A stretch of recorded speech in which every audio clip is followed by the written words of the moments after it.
ايه اللي هيجي يقول لي ان لقاء القطبين الكبيرين اقول له عفوا انه زمن النادي الاهلي انه القطب الاوحد للكره المصريه. انتهى لقاء النادي الاهلي ونادي الزمالك في اللقاء المؤجل، مش هنقول بقى عليه لقاء القمه لان لقاء القمه دول بين كبيرين، لكن هو النادي الاهلي رقم واحد. النادي الاهلي هو مصدر السعاده دائما لجمهوره وللوطن العربي وافريقيا. نادي الاهلي هو مصدر السعاده فعلا لجمهوره. بعد اللقاء وانتهاء اللقاء بنتيجه كبيره 4-1 مع الرأفة. هتقول لي مع الرأفة ازاي؟ هقول لك كره العارضه وانفرادين لكهربا كان ممكن يغيروا اللقاء تماما اكتر من كده ونذهب الى الماضي البعيد بنتيجه كبيره، نتيجه يعني هنيجي نقول 6. لا احنا عايزين اكتر من كده يا جماعه. خلاص احنا من هنا ورايح عايزين بعد كده نعزز فوزنا بنتيجه اكبر. نادي الاهلي معودنا دايما الانتصار على الغريم التقليدي زي ما بيقولوا نادي الزمالك. هنقول التقليدي، لا هو مش تقليدي ولا حاجه، هو لقاء القمه الوهمي بين اول الدوري وحاصل على الدوري وثالث الدوري بفارق نقاط كبيره جدا جدا. اهلا بكم في قناه وليد حلمي الاهلاوي. فضلا وليس امرا اللي ما اشتركش في قناه وليد حلمي الاهلاوي اشترك وفعل زر الجرس دائما يصلك الجديد. وسط بهجه اهلاويه كبيره بدا نادي الاهلي اللقاء بهدف لحسين الشحات في الدقيقه الاولى او الدقيقه ونص بالاخص، لتكون الفرحه الاولى للنادي الاهلي وجماهيره، لنثبت ان النادي الاهلي هو رقم واحد. نادي الاهلي بياخد البطولات تل الاخرى بالمجهود وبالعرق وبالاداء وبالروح. الحاجات دي مش هتلاقيها عند فرق تانية كتيره. هيجي يقول لك اساسا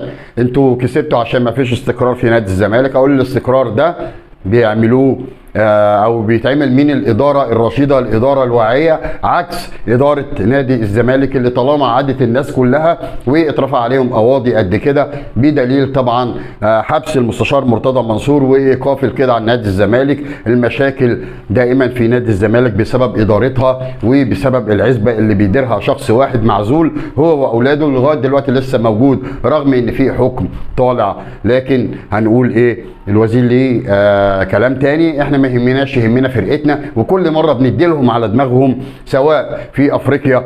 الناس دي حصلت المجموعه في افريقيا، ولما كانوا معانا في اي مجموعه كنا بنصعد على حسابهم.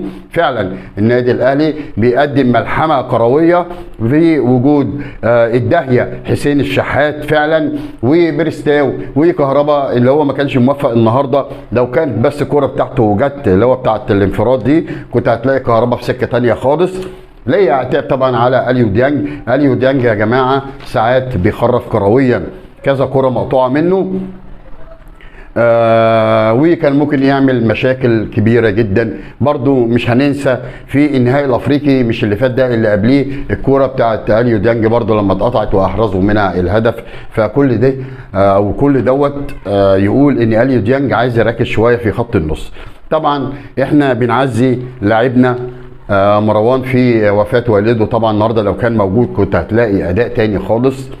احنا كان عندنا خلل في خط النص زي ما احنا شايفين وعارفين، ولكن الاهلي بمن حضر زي ما بيقولوا.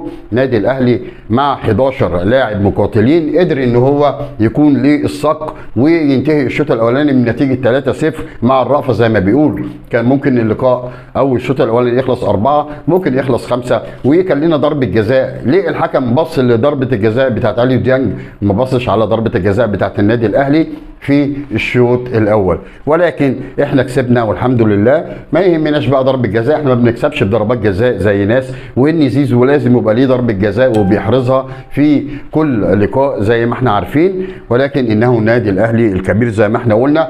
واحنا فرحانين وبنثبت للدنيا كلها ان النادي الاهلي بمن حضر. ولسه طبعا لاعبنا الكبير امام عاشور لما يجي النادي الاهلي وينزل اول تدريب ويبدا يخوض اللقاءات هتلاقي النادي الاهلي في سكه ثانيه خالص، لان احنا عندنا الكابتن محمود الخطيب. نرجع بقى للقاء.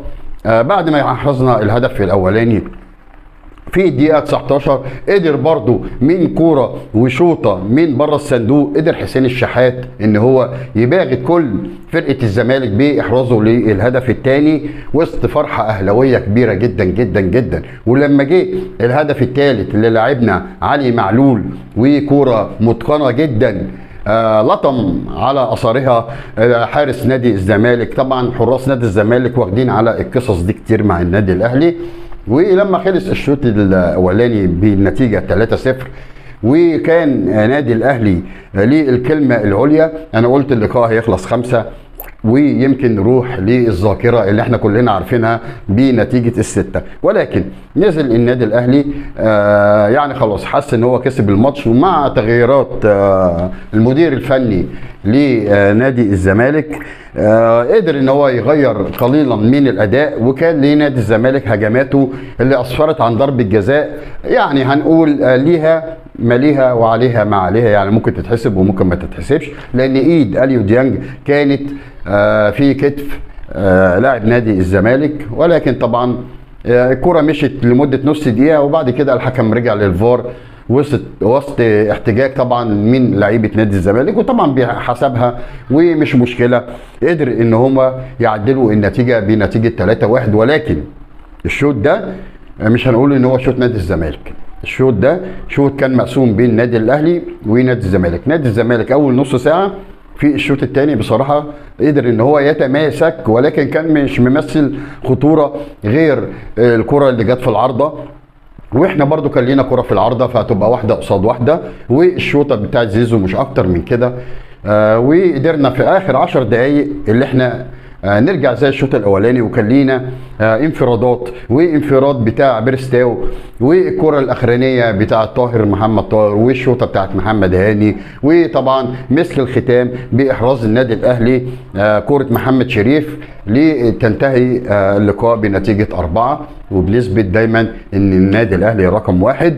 احنا الاداره بتاعتنا موفره كل حاجه للاعيبه النادي الاهلي، فبالتالي داخلين من انجاز لانجاز، وقدرنا ان احنا نحتفل بالدوري العام على يد نادي الزمالك. والمفروض كنا نستلم الدوري في ماتش زي دوت، ماتش جماهيري، ماتش محترم جدا. ولكن طبعا احنا عارفين قصه نادي الزمالك والمهاترات اللي هم بيعملوها. يعني لو كان في عندك فير بلاي كنت عملت ممر شرفي لنجوم النادي الاهلي، ولكن طبعا انت حاسس ان انت ضعيف جدا قدام النادي الاهلي. وعشان كده بنقول ان اي لاعب كان بيلعب في النادي الزمالك بيكره النادي الاهلي وبيطلع في وسط الاعلام يقول لك انا ما بحبش النادي الاهلي، امثال وامثال وامثال بيطلعوا يقولوها علني، لان هم طبعا في الملعب مش قادرين على المارد الاحمر. فبالتالي بعد ما يشطبوا كوره يجي يقول لك انا ما بحبش النادي الاهلي، لان طبعا معروف ان